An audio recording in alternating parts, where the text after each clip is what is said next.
The Ashes of Liwayway, Manila, 1785. Diego Salvador de Vera was a bastard. His Spanish father, Don Rafael, had bedded a mestiza seamstress in a drunken rage after losing a cockfight. The woman died birthing him, and Don Rafael, ashamed of the brown-skinned proof of his lust, dressed the boy in Jesuit robes at age 12. "You will serve God," he spat, "since you are unfit to bear my name." Diego learned Latin, swallowed sacramental wine like water, and pressed his forehead to cathedral floors until it bled. But at night, he dreamt of Liwayway. She was a Timawa, low-born, but with a tongue sharp enough to slit a man's pride. She sold tuba at the docks, her arms corded with muscle from hauling barrels. When Spanish soldiers groped her, she broke fingers with a wooden ladle. When Diego first saw her, she was kneeling in the mud, scrubbing blood from the cobblestones after a garrote execution. "Do you pray for their souls, Padrecito?" she mocked, her smile a sickle. "I pray for my own," he admitted. "The flesh is weak, but the church is eternal." Diego used to believe that, until Liwayway. She came to confession reeking of tuba and sweat. "Forgive me, Father," she said, "for I have dreamed of slitting a Spaniard's throat." Diego should have given her penance. Instead, he kissed her. Her teeth drew blood from his lip. She laughed and said, "Now we are both damned." Liwayway biting his shoulder to muffle her moans as they made love in the confessional booth. "God have mercy. I have never felt so alive," Diego whispered. But the parish Fray Bernardo smelled sin like a dog smells fear. "Your whore's village hid rebels," Don Rafael hissed, dragging Diego to the Plaza Mayor.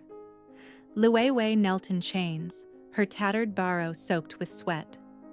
The crowd jeered, "Putangina," as the alcalde announced her crime: sedition, defiling a man of God. Diego's punishment? To read the Bible aloud while they flayed her. Proverbs 5:3-5, Fray Bernardo intoned. "The lips of an adulteress drip honey, but in the end, she is bitter as gall." They made Diego watch as they stripped her to the waist.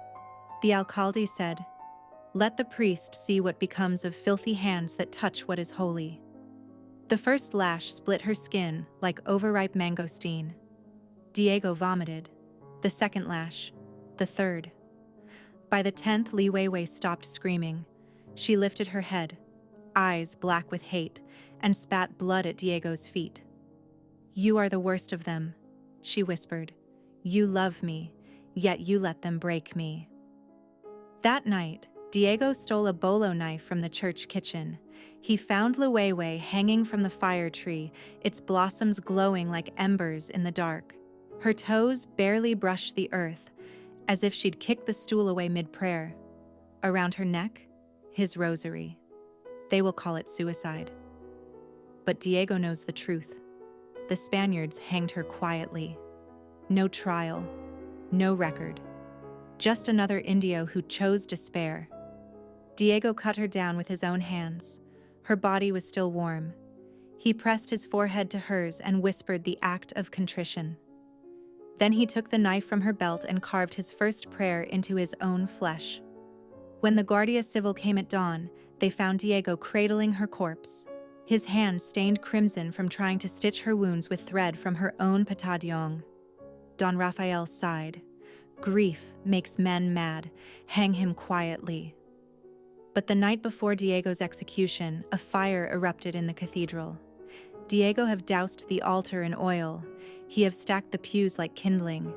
They said it started near the altar, where a mestizo priest's body swung from the rafters, a kundiman carved into his chest.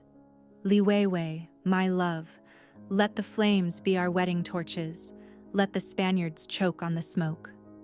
By morning, the fire had spread to the governor's mansion, and in the ashes, the fire tree bloomed redder than ever. 1896. A boy picks charred parchment from the ruins of Manila Cathedral. The fragment reads, "Liwayway, beloved, the flames shall be our wedding torches, the smoke, a snare for the Spaniards." As the church burns, I see your smiles within it, 1,000 years of rage screaming in my throat. Her laugh was the first honest thing I'd heard in 20 years of priesthood.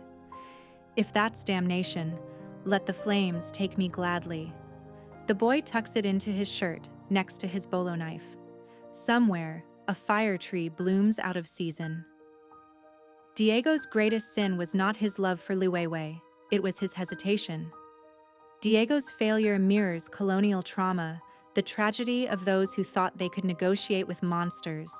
Is love without action just another form of betrayal? Diego loved Liwayway, but fear made him fail her. Affection means nothing without action. If you won't risk anything for what you love, you've already lost it. What story should we tell next? Comment below. Like this story, subscribe for more forgotten legends. Ring the bell so you never miss a story.